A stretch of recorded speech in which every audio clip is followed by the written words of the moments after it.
Hello everyone, welcome back to another blog of কাঠবিড়ালি। আজ চলে এলাম আরও একটা নতুন গল্প নিয়ে। আশা করি সবাই ভালো আছো এবং সুস্থ আছো। আজ ব্যাঙ্গালোর ইলেকশন, আর যার দৌলতে রিয়ার অফিস ছুটি আর দীপা পেল ওয়ার্ক ফ্রম হোম। আর সেই সাথে আমার এক শালাবাবু এসেছে কলকাতা থেকে। অ্যাকচুয়ালি শালাবাবু এসেছে অনেক আগেই ব্যাঙ্গালোরে, ওর কাজ শেষ করে আজ আমাদের বাড়িতে এলো। আর তাই আমার অফিসের পরে সেই ভোরবেলা বেরিয়ে পড়লাম ব্যাঙ্গালুরু সিটি জংশনের দিকে। আমাদের ট্রেন আছে 6:10-এ এর্নাকুলাম এক্সপ্রেস, ধরে যাবো সোজা কোয়েম্বাটুর। হঠাৎই প্ল্যান হয়ে গেল, তৎকালে টিকিট পেয়ে গেলাম। যাওয়ার ইচ্ছে ছিল আরেক জায়গায়, সেটা পরে বলবো, কিন্তু ডিরেক্ট ট্রেন পাচ্ছিলাম না বলে তৎকালেও পাচ্ছিলাম না, তাই কোয়েম্বাটুর থেকে ট্রেন চেঞ্জ করতে হতো। তাই ঠিক করলাম কোয়েম্বাটুরই একদিন স্টে করে যাই, কারণ ওই দিন রাতে আমার অফিস আছে বা শুক্রবারে, আর ওখান থেকেই পরের দিন ট্রেন ধরবো আবার। কোয়েম্বাটুর পৌঁছানোর আগে ট্রেনেই পাশের সিটে একজনের সাথে কথা বলতে বলতে জানলাম এক বিরিয়ানির গল্প। প্রায় নাকি 100 বছরের পুরনো দোকান। ভদ্রলোক তার বাবার সাথে যেতেন ছোটবেলা থেকে, এখনো ব্যাঙ্গালোর থেকে কোয়েম্বাটুর ফিরলে সুযোগ পেলে চলে যান। তো ওনার কথা মতো আমিও ইউটিউবে আরো কিছু ভিডিও দেখে এক্সাইটেড হয়ে গেলাম। কোয়েম্বাটুর এর আগেও 2-4 বার এসেছি, বেশ ভালো শহর, full of life, full of energy. কিন্তু এই মুহূর্তে খিদেতে পেট জ্বলছে। সেই ভোরবেলা অফিসের পর ট্রেন ধরেছি আর পৌঁছলাম এই দুপুর 1:30টার সময়। তারপর বিরিয়ানির কতগুলো ভিডিও দেখে নিয়েছি, আবার মনে হচ্ছিল বিরিয়ানি আমার জন্য ওয়েট করে আছি, তাড়াতাড়ি ছুটে যাই, গিয়ে খেতে বসি। আর ভালো লাগছিল না খেতে। তারপর প্রচন্ড গরম, গরমে সবারই অবস্থা মোটামুটি নাজেহাল ছিল। ব্যাঙ্গালোর থেকে একটু বেশি গরম এখানে। তবে শালাবাবু বললো তার নাকি এই গরম অভ্যাস আছে, কারণ কলকাতার থেকে বেশি গরম থাকে। যাই হোক, আমাদের অভ্যাস ছিল, এখানে এসে অভ্যাসটা খারাপ হয়ে গেছে আর কি।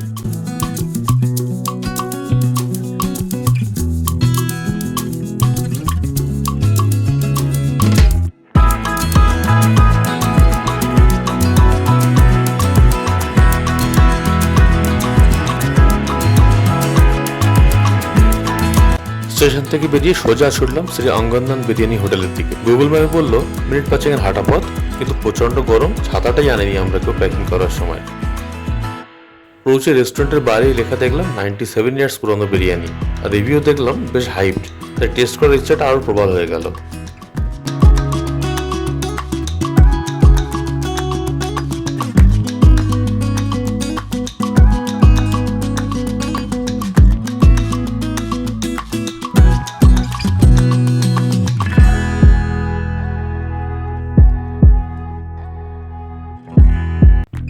ভিতরে ঢুকেই একটু সাবেকিয়ানা ছোঁয়া পেলাম। বলতে গেলে আমাদের ছোটবেলায় যেরকম মডার্ন রেস্টুরেন্ট হতো সেই সময় আর কি, যেটা আস্তে আস্তে সময়ের সাথে নতুন থেকে পুরানো হয়ে এসেছে, সেরকমই। ভিতরে ঢুকতেই খাবারের একটা ভারী গন্ধ। আমরা প্রচন্ড ক্ষুধার্ত ছিলাম। হাত মুখ ধুয়েই সোজা টেবিল থেকে বসে পড়লাম, আর তারপরে মেনু কার্ড নিয়ে ডিসাইড করতে গেলাম কি কি খাবো।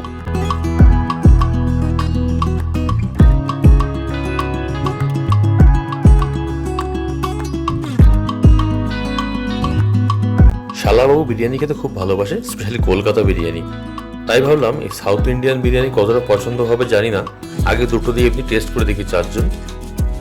কিছুক্ষণের মধ্যে চলে এলো আমাদের চিকেন চেট্টিনার বিরিয়ানি, আর সাথে নাট্টি কলু ফ্রাই। ওনারাই সার্ভ করে দিচ্ছিলেন সুন্দর করে 4 জনকে ভাগাভাগি করে। গন্ধটা দারুণ বেরোচ্ছিল, কিন্তু সত্যি কথা বলতে দাম হিসেবে অ্যামাউন্টটা আমার অনেক কম লেগেছে। 280 টাকার ফুল প্লেট বিরিয়ানি একদিনের জন্য কম মনে হয়েছে আমার। যাই হোক, যেহেতু প্রথমবার খাচ্ছি, আমরা টেস্ট করার মতো করে খেলাম। তবে পরে আরেকটা বিরিয়ানি নিতে হয়েছিল।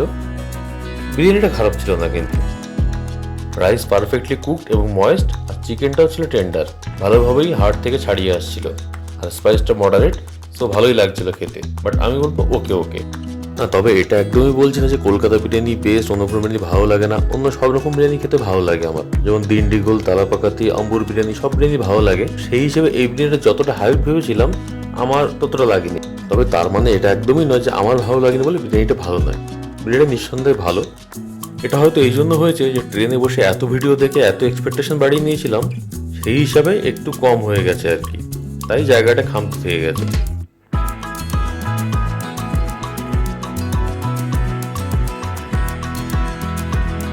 দীপা বললো একবার কচু পরোটা ট্রাই করবে। আমরাও নাম শুনেছি এই খাবারটার, তাই অর্ডার করে দিলাম, একবার ট্রাই করে দেখি। মেনুতে আরো ছিল এগ দোসা, এটা কখনো ট্রাই করিনি, কিন্তু ওটা লাঞ্চের টাইমে নেই বলে জানানো হলো আমাদের, তাই আর খাওয়া হয়নি। পরোটা খাওয়ার আগে একবার বিরিয়ানি টেস্ট করে নিল, কিন্তু ওর ভালোই লেগেছিল বিরিয়ানিটা।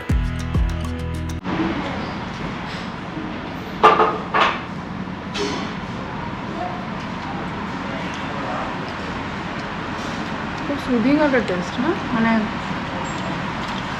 পোলা পোলা টেস্ট।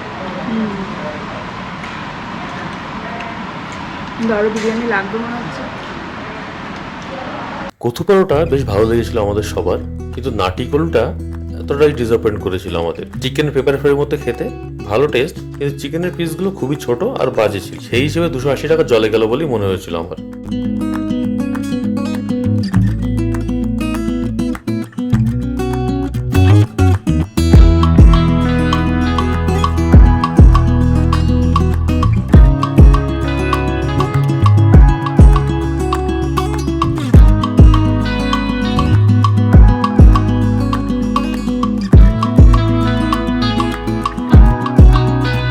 মানে আমাদের kind of egg Mughlai, egg bhurji types, egg bhurji paratha একসাথে আর মাংস ভুর্জি দিয়েছে।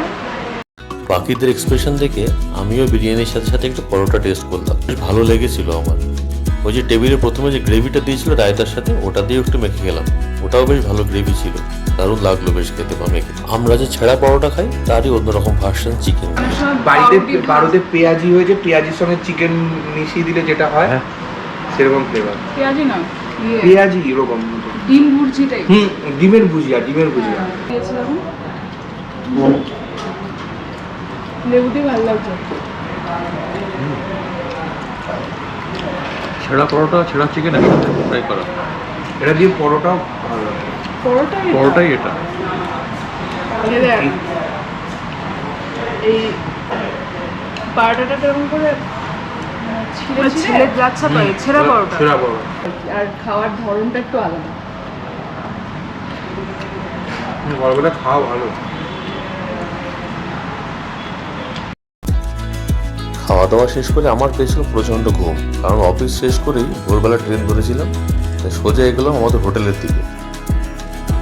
নতুন নতুন আড় ভাঙা ব্লগগুলোতে লাইক আর সাবস্ক্রাইব করে পাশে থাকতে ভুলো না, কিন্তু ওগুলো ইন্সপায়ার করে আর কি।